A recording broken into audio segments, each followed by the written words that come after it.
Anir mala kenyam biya kamal anir mala we ka yene dial tin konti len ka jowo me ka tagmeni an walle shanka welkel ka paydi ron kin dangra wudi jan dangra wudi dich agwanu bana roanitin lat ka rodian bana ka linka ja roanitin togre doaran roanitin togu mon kelu kortin tok malatin tok kana shang shop an gor ken o de bere doaran kone de konti lanore jowo me gore jen wodaro ka yene dial konti le ngorane gwasmen go mi jira ma jidit gore jen en go jin subscribe ka bi notification bell bi jetwany ko de lerti de kan chamala shubkeji ta ka video to banyo ga yekel gwasme ka jelerame ken yam chana manan to chan jakonlin raja dan balin gwasme roy mishalat ke roy be besh mishalat kum kirma yadit raywi kan nasir chala do nene cha torpot cha jagwang adeni SSPDF chigabun which kanasar ke chigabun ka Torpuot village ka Kierwan Payam wabuken ke 10 am ke Sunday ajen la buga ke changdar ke ka gwadadan ka runwang jo me gore jen wode je nyaga yekel ka do badan en to ko je ba video me beje non ko biaje guje manana le rode ko gor kono de kon lat ka rudin la tok de kon ka ngaje no ko nguni ke ko nguni lat ka mo kirma yadit no liangana mena mi guyena mena me video da do meta dan okay guje manana le rode gwado yo man jide kam ma lar dore ko video de la video na wala to me joye ben video ne ya yo ba capture be chungal sab ya ya ma de kan de don ma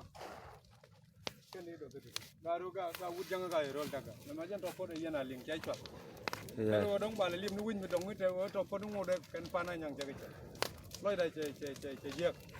kon ngan dial to bur be aponi jen ma jeno kan mo de jen ma jeno be ne faldo jen ma jeno ma guyen me luang mo lokani je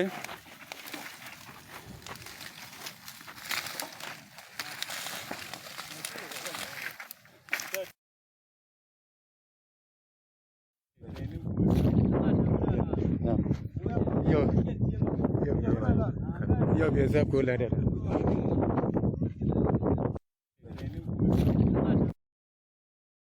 gwada nen yana me ke video ne guyen gatini jan gwada dana ci yake toktin ka Torpuot village ka Kierwan Payam shirgmenen yana mo shi neri kontila jejen bor ci kene ro yigan ga jojok wana tika ben ci kan wuci kana wang ka ci ko lo jok ke ci ka bok ka do brana shalat ke je wa tini de kuyala no to sha Torpuot sha je ke Torpuot kana kon ke jen menen yen gade kontino ni tama re wichin winami kana kon kep dino shi gadul jigan ga wang chiri minen yana mo so je andana tok nyok jo dan lat keno yende jembur dera gwano de kone de to de kon ka gang ko shi kan dia budor kon kontin ko ken biken ko bike ne kon benek e buka kon benek so ko kije mo de ko ran ka bom ko de kon nyenga ke mishi ka ben so melet kena la bene ken ka pet ke bugo lo jog lo la kana jel ka ken wulin tin kon ngai kon wulit ko cha jalong ka daw cha long ko dong de jaber ka midit so nyok la bene ken beken mej beken ga yo wo re duar dan to kontin kire duaran ne me jen Torpuot village ka Kierwan Payam jen gwada dan ci rek ma je toktin ci ken tej nen yen ngamo ci ken ka wang gwaye jen dana gore de nyoga yekel en bar nyoje muro dien be ataka mal bye bye